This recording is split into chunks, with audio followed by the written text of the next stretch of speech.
నా మాటే చెప్పాలి. అవునంటే అవును, కాదంటే కాదు. దేవుని స్తోత్రం. మంచిది, చదవండి.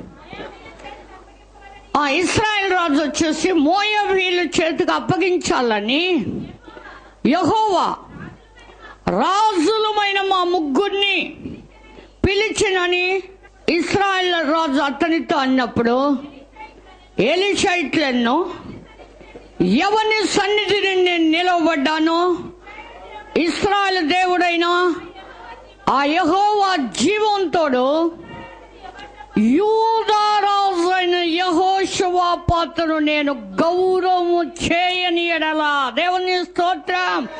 దేవుడే, దైవ జనులే మిమ్మల్ని గౌరవించాలంటే మీరు దేవుని మీద ఆశ పెట్టుకుని రావాలి. దేవుని స్తోత్రం. యెహోషాపాతు అక్కడ ఆశ పెట్టుకున్నాడు. యెహోవా ప్రవక్తల్లో ఒక్కడైనా ఇక్కడ ఉన్నాడా లేడా? ఉన్నాడు అన్నాడు. బతుకుదాం, అక్కడికి వెళ్దాం.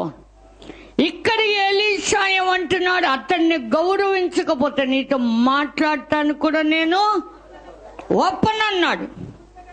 నిన్ను చూచుటకు కానీ రాజులతో, ముగ్గురు రాజులతో చెబుతున్నాడు. పిరికితనము కలిగిన ఆత్మ కాదండి. చనిపోతే దేవుని కొరకు హత సాక్షులుగా అయినా చనిపోవాలి. దేవుని స్తోత్రం.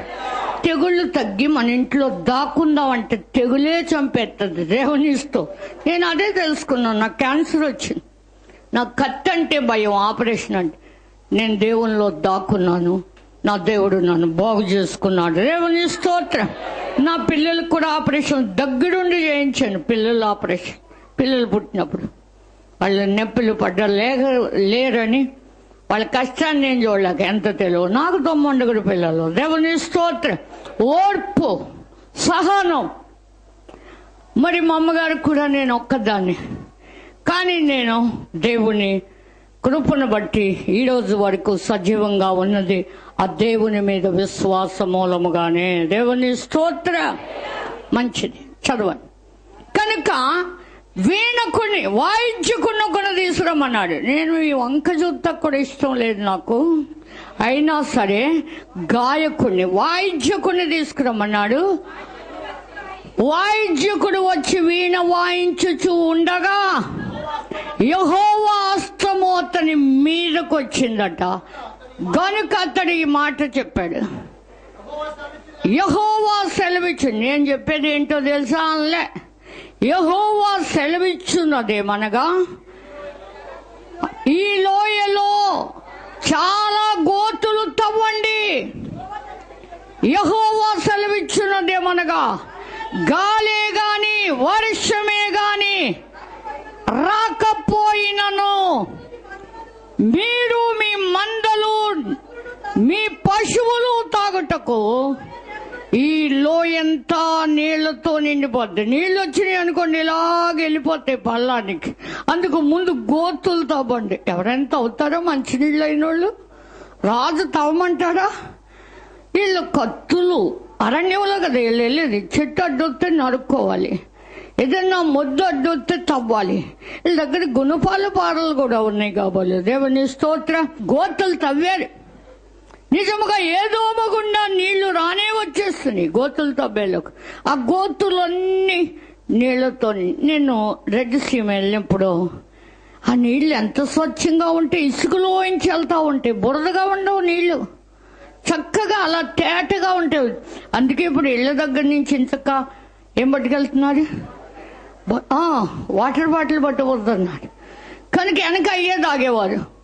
అలా దొరికితే చాలని తాగేవారు బోధుల్లో కూడా. దేవుని స్తోత్రం. ఆ మార్గములో నడవటానికి యేసు రక్తాన్ని చిందించాడు. అది దేవుని రక్తం. దేవుడు తన స్వరక్తం సంపాదించిన నా రక్తమే నిజమైన పానం అన్నాడా? వాళ్ళు తవ్వేరా లేదా గోతులు? వాళ్ళు సిలువేయకపోతే మనందరికీ రక్షణ లేదు. వారిని వేయండి అని అరిసిన వాళ్ళందరికీ రక్షణ వచ్చేసింది. వీడేమి చేయించున్నారో వీడు ఎరుగుడు కనుక దయతో వీడిని క్షమాపణ కోరిన వారికి వెంటనే క్షమిస్తాడు. ఇక మీదట పాపం చేయకు. దేవుని స్తోత్రం. చూడండి, ఇక్కడ 44లో మీరు మీ తండ్రి అయిన అపవాది సంబంధులు. మీ తండ్రి దురాశలు నెరవేర్చగోరుచున్నారు మీరు కూడా. ఆది నుండి వాడు నరహంతకుడై ఉండి సత్యమందు నిలిచిన వాడు కాదు, వాని అందు సత్యమే లేదు. అపవాదిలో సత్యం ఉంటుందా? దుష్టుల్లో సత్యం ఉందా? ఏమన్నా నీతిగా దేవునితో సహవాసం ఉండవలసింది. అబద్ధాన్ని నమ్మి ఏమైపోయారు? దేవునికి వేరైపోయారు. అందుకని వాడు అబద్ధం ఆడినప్పుడు వాని యందు సత్యమే లేదు. వాడు అబద్ధం ఆడేటప్పుడు వాడి స్వభావమును అనుసరించి మాట్లాడును. వాడు అబద్ధికుడును. అబద్ధికులకు, ఇప్పుడు అబద్ధం ఆడేవాళ్ళు అందరికీ ఆడే తండ్రి అంట, అవమానముగా మార్చదు. ఎంతకాలము వ్యర్థమైన దాన్ని ప్రేమించదు. 2వ అధ్యాయం 2వ ప్రసంగిలో ఉంది. పాపం అంత వ్యర్థం అంటాడు సొలొమోను. అన్నీ సంపాదించుకున్నాడట. అన్నీ సంపాదించుకున్నా. నా కొరకు ఇల్లు కట్టించుకున్నాను, మీరు కూడా కట్టించుకున్నారేమో చూడండి. అదే కాదు, మనం ఆయన ఇల్లుగా ఉండాలని నాకు చెప్పాను. చూడండి ప్రసంగి 2వ అధ్యాయములో, నేను గొప్ప పనులు చేయబోనుకొంటిని, నా కొరకు ఇండ్లు కట్టించుకున్నాను, ద్రాక్ష తోటలు నాటించుకున్నాను, నా కొరకు తోటలను శృంగార వనాలను వేయించుకొని వాటిలో నేలధూళి అంత విస్తారమైన జనాంగం మీద ఈని జనాంగాన్ని ఏలుటకు జ్ఞానం గలవాడెవడు, అందుకు నాకు జ్ఞానం ఇమ్మన్నందుగా ఇస్తానన్నాడు దేవుడు. ఇచ్చిందల్లా నేనే సంపాదించుకున్నాను అన్నాడు. దేవుని స్తోత్రం. తన దృష్టికి తాను జ్ఞానిని అనుకున్నాడు సొలొమోను. చెప్పి చెప్పి భ్రష్టుడైపోయి, నా కొరకు నేను వెండి బంగారములను రాజులను సంపాదించే సంపదను ఆయా దేశముల్లో దొరుకు సమస్తమును సమకూర్చుకొంటిని. నేను గాయకురాండ్లను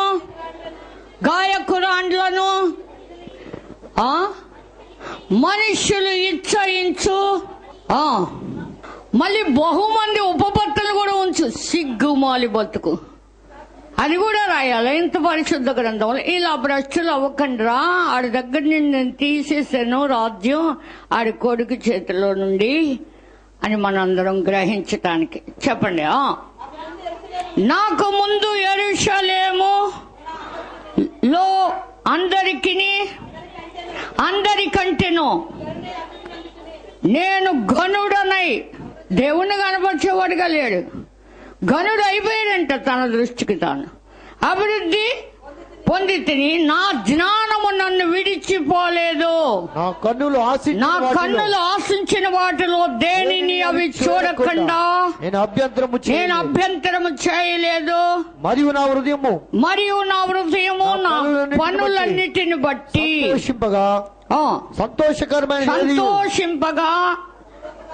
సంతోషకరమైనది ఏదియో అనుభవించకుండా నేను నా హృదయం నిర్బంధించలేదు.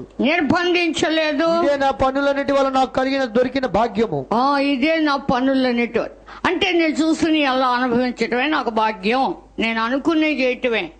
అంటే నా ప్రవర్తన అంతటిని దేవుని అధికారానికి కాదు, నా ప్రవర్తన నేను ఆధారం చేసుకున్నాను, నేను సంపాదించుకున్నాను. ఇది అప్పుడు నేను చేసిన పనులన్నీ, అప్పుడు ఆలోచిస్తున్నాడంట, నేను చేసిన పనులన్నీ కొరకై నేను పడిన ప్రయాసం, వాటి కొరకై నేను పడిన ప్రయాస అంతయు నిదానించి వివేచించగా అవన్నీ వ్యర్థమైనవిగా ఒకడు గాలికి ప్రయాసపడినట్లుగాను అగుపడెను కనబడినాయి అంట. దేవుని స్తోత్ర. ఇవన్నీ వ్యర్థమేనా? వదిలేసిపోవాలా? పొలాలు, చెరువులు, ఇల్లు, గొప్ప పనులు అన్నీ ఆఖరికి వచ్చేలోకి వచ్చిందని తెలివి. సూర్యుని కింద లాభకరమైనది లేనట్టుగా కనబడిని అంటే దేవుని స్తోత్రం. అంచేత మనతో దేవుడు మాట్లాడేది, నల్లారా నా గౌరవాన్ని ఎంతకాలము అవమానంగా మారుస్తారు. మీ ఇష్టానుసారంగా సొలొమోనులా తిరగాలనుకుంటున్నారా, లేకపోతే కొనాలనుకుంటున్నారా, అమ్మాలనుకుంటున్నారా, తోటలు నాటాలనుకుంటున్నారా, చెరువులు తవ్వాలి, ఏమనుకున్నా సరే, కానీ దేవుడిచ్చాడనే జ్ఞానం మీకు ఉండాలి. నా జ్ఞానం నన్ను విడిచిపోలేదు అన్నందుకు యేసు అన్నాడు, సొలొమోను కంటే గొప్పవాడు ఇక్కడ ఉన్నాడు. ఆయన ఏ ఇల్లు కట్టుకోలేదు. కట్టుకున్నాడా? తోటలు నాటాడా? చెరువులు తవ్వాడా? ఈనాడు మనల్ని జీవనదిగా ఆయన చేసుకున్నాడు. దేవుని స్తోత్రం. మనం బ్రతకటానికి మూలముగా ఆయన వాక్కును మనకిచ్చాడు. దేవుని స్తోత్రం. మనకిచ్చింది వెండి బంగారాలు కాదు. పేతురు యోహానులు శృంగారం అనే దేవాలయం దగ్గర ఉన్న కుంటి పిచ్చుకుని పట్టుకుని, వెండి బంగారములు మా యొద్ద లేవు, కానీ మాకు కలిగింది నీకు ఇస్తున్నామని నజరేయుడైన యేసు నామములో లేచినాడు అన్నాడు. దేవుని స్తోత్రం. వెంటనే వాడు దిగ్గున లేచాడు, చీలమండలు బలం పొందని గంతులు వేశాడు. దేవుని స్తోత్రం. నానామందు భయభక్తులు గలవారు మీకు నీతి సూర్యుడు ఉదయించిన ఆయన రెక్కలు ఆరోగ్యం కలుగజేయను. మీరు బయలుదేరి క్రొవ్విన దూడలు గంతులు వేయినట్లు. ఈ బలం దేవుడిదని, మీ బలం, మీ ఔషర్యం, మీ ఘనత, మీ జీవం దేవుడిదని మీరు దేవునికి గౌరవం తెచ్చేలా ఉండండి. యెహోషువపాతు మనస్సు దేవుని మీద ఆనుకుంది కనుకే తాను బ్రతికాడు. తనతో ఉన్నవారు కూడా దాహంతో చచ్చిపోకుండా వారిని బ్రతికించాడు. దేవుని స్తోత్రం. అందుకు నీవు ఆయన మాట విని విశ్వాసం ఉంచితే నీ ఇంటి వారే కాదు, జీవజల నదులు నీలో నుండి పొర్లి పారతాయని దేవుడు చెప్పాడు. దేవుని స్తోత్రం. కనుక ఎంతకాలము వ్యర్థమైన దాన్ని ప్రేమిస్తారు, ఎంతకాలం అబద్ధమైన వాటిని వెతుకుతారు. అబద్ధం సాతాను మాట, అబద్ధం నీ స్నేహితుల మాట. నీకు స్నేహితుడుగా దేవుడు ఉండాలి. మన దేవుడైన యెహోవా అబ్రహాముకు స్నేహితుడు. మోషేతో దేవుడు స్నేహితుడితో మాట్లాడినట్టు మాట్లాడేవాడు. ఆ దేవుడిని నమ్మిన నీవు సిగ్గుచేటు అనేకులను ఆలోచన అడగటం మన ఆలోచన కర్త ఆయనే. ఆయన రక్తముతో మనల్ని కొన్నాడు. ఆయన రక్తం మనకు నిజమైన పానం, ఆయన శరీరం మనకు నిజమైన ఆహారం. అదేంటో యూదులు లేక ఆయన శిష్యులు గ్రహించక 70 మంది యేసును వదిలేశారు. కానీ గ్రహించిన 12 మంది వచ్చారు. అందులో ఇస్కారియోతు యూదా 30 రూపాయలకి ముందే అమ్మేశాడు గనుక అతడు రొట్టె తీసుకుని ఆ ద్రాక్షరసంలో ముంచి తీసుకుని కూడా చేసిన పని త్వరగా చేసి ఈ బోధకుడు అని ముద్దు పెట్టుకుని మరి అప్పగించాడు. మనస్సాక్షి ఒప్పుకోక ఉడిపోసుకుని చనిపోయాడు. సత్యాన్ని అమ్మివేయక కొని నీ వద్ద ఉంచుకోమన్నాడు సామెతల గ్రంథంలో.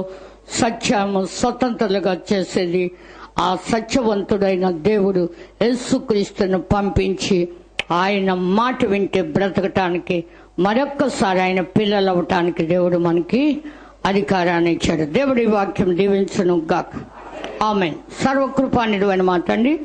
ఇంతవరకు నీ వాక్యం విన్న బిడ్డలు హృదయాలు నీ తట్టు తిప్పుకొని నీకు అగౌరవముగా గాక, నీకు అవమానం తెచ్చేవారుగా కాక, నీవే గౌరవించి వారు బ్రతకటమే కాదు, వారితో ఉండి నీవు ఉన్నావని నమ్మిన వారు ద్వారా అనేకులు బ్రతకాలి ప్రభు.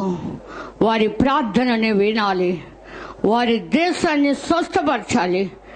మా ప్రార్థన విని వీరందరినీ బాగు చేసి బలపరిచి స్వస్థపరిచి హృదయ వేదన నుండి విడిపించమని, వ్యాధి బాధల నుండి రక్షించమని, గాఢాంధకారపు చీకటిలో ఉన్న ప్రతి ఒక్కరూ ఆశ్చర్యకరమైన వెలుగులో నడిచి జీవపు వెలుగు కలిగి ఉండే బిడ్డలుగా తీర్చిదిద్ది మీరు మాయం పొందమని, ఈ సమయంలో బలహీనలు బలపరచమని, రోగులను స్వస్థపరచమని, దయ్యములు వెళ్ళగొట్టమని, ఏకాంగం సంసారాలుగా చేసి బంధింపబడిన వారిని విడిపించి వర్ధిల్ల చేయమని యేసు నామమున వేడుకొంచున్నాం తండ్రి.